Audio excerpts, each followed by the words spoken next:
Hello students, today we will continue our next topic, agriculture practices.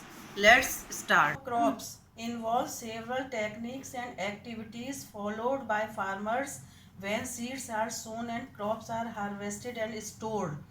किसी भी बीज को जब बोया जाता है, फिर काटा जाता है और उसके बाद उसको स्टोर किया जाता है, तो ये सारी जो ये सारा प्रोसीजर है, इसको किसान जो है विभिन्न प्रकार की टेक्निक्स के द्वारा करते हैं. These activities are collectively termed as agricultural practices. तो ये जो सारी एक्टिविटी हैं, जैसे कि सीड का बोना, सीड का प्लांट में कन्वर्ट होना और फिर उसको काटना और फिर उसको स्टोर करना, तो ये सारी जो एक्टिविटीज़ हैं इनको कलेक्टिव टर्म का नाम दिया गया है, जिसको कि एग्रीकल्चर प्रैक्टिसेस कहते हैं. द टेक्निक्स इन्वॉल्व आर, ये जो टेक्निक्स हैं इनमें कई चीज़ें इन्वॉल्व होती हैं जो मैं आपको बता रही हूँ. First technique is preparation of soil. पहली टेक्निक जो है उसमें सॉइल को प्रिपेयर किया जाता है. Second technique is selection and sowing of seed.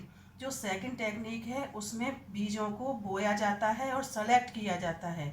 और third technique is addition of manure and fertiliser.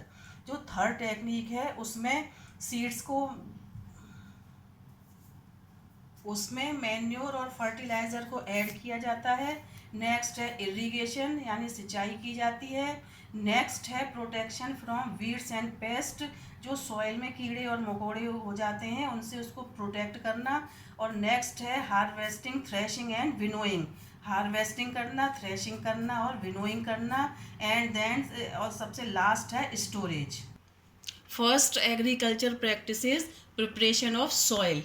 Plants grow and derive water and nutrients from the soil. किसी भी प्लांट को ग्रो करने के लिए सॉइल से वाटर और न्यूट्रिएंट्स की आवश्यकता होती है. It is largely the soil on which growth of plants depend. Growth of plants सबसे ज़्यादा सॉइल के ऊपर ही डिपेंड करती है.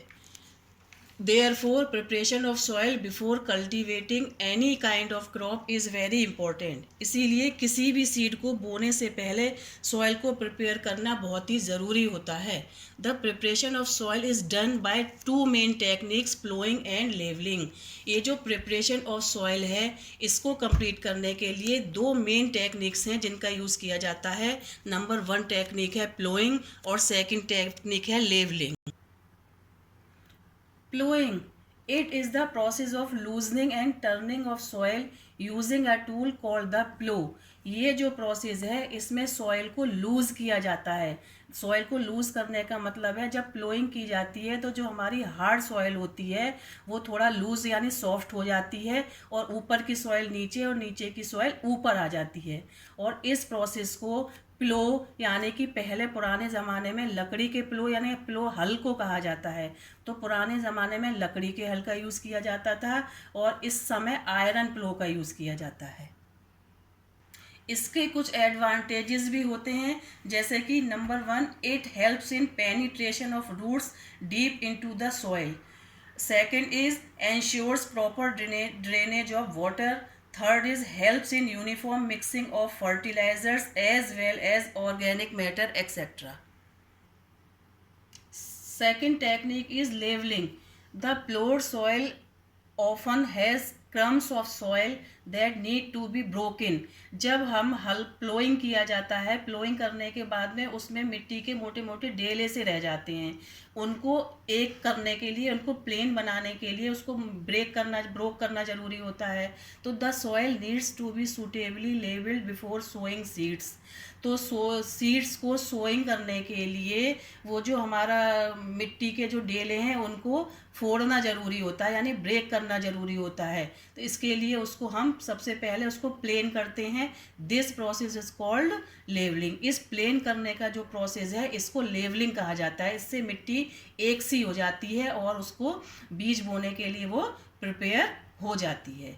अब इसके बाद में हमारे सेकंड एग्रीकल्चर प्रैक्टिस है selection and sowing of seeds, जो कि पेज नंबर 4 पर दी गई है. तो आप सबका यही होमवर्क है कि आप इस सेकंड एग्रीकल्चर प्रैक्टिस को रीड करेंगे ताकि मैं नेक्स्ट वीडियो में मैं आपको समझाऊं तो आप उसको अच्छी तरह से समझ सकें. Thank you.